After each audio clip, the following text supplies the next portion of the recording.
Torta bread mga sangkay, gawa tayo. Ito yung ating simpleng recipe. Sukal, maglagay lang tayo ng sukal. Konting asin. Sunod, vanilya. 3 pirasong itlog.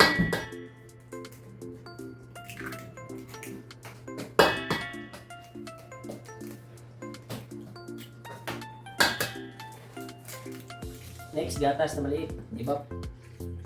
Sunod, mantika. Mix natin.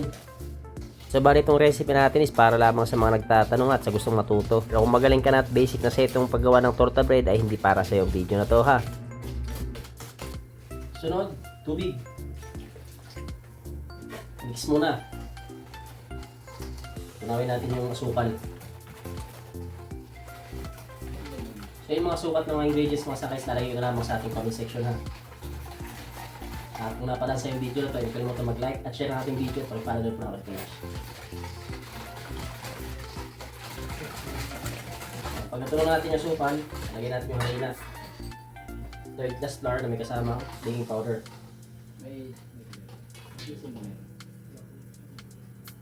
Haluin lang natin ang maayos ha. Kailangan wala ng buo na harina bago natin itigil sa pag-mix.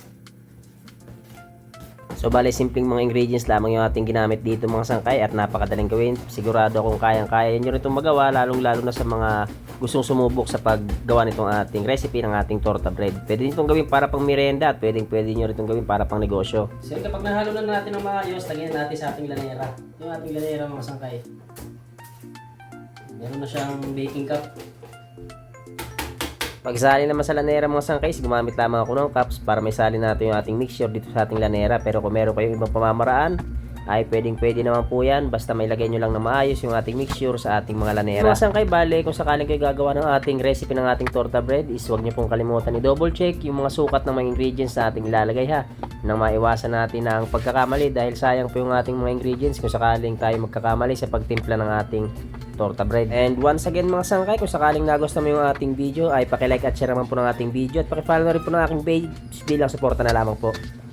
Next step natin, mantika, guhitan lang natin sa ibabaw, ikis. So bali yan po yung kailangan natin gawin mga sangkay, kaya po merong biak yung ating torta bread. Guhitan lamang po natin ng mantika sa ibabaw. At kapag nagawa na natin yan, is pwede na po natin kaagad yan, isa lang. Init ng ating oven dyan is 200 degrees Celsius at lulutuin ko ng 14 minutes. So bali, pag medyo umangat yung ating torta mga sangkay is magbabawas na po tayo or hihinaan na po natin yung apoy ng ating oven. At antayin na lamang po natin ito hanggang sa maluto. So ganyan lamang po kasimple yung ating pagluluto ng ating torta bread. At ito mga sangkay, after 14 minutes, pagluto natin ng ating torta bread, ito luto na. Ito yung ating torta bread. Ito yung ating finished product. So yun yung ating torta bread mga sangkay, palalamigin muna natin yan bago natin i-display. At hanggang dito na lamang yung aking video. Thank you for watching. See you on my next video.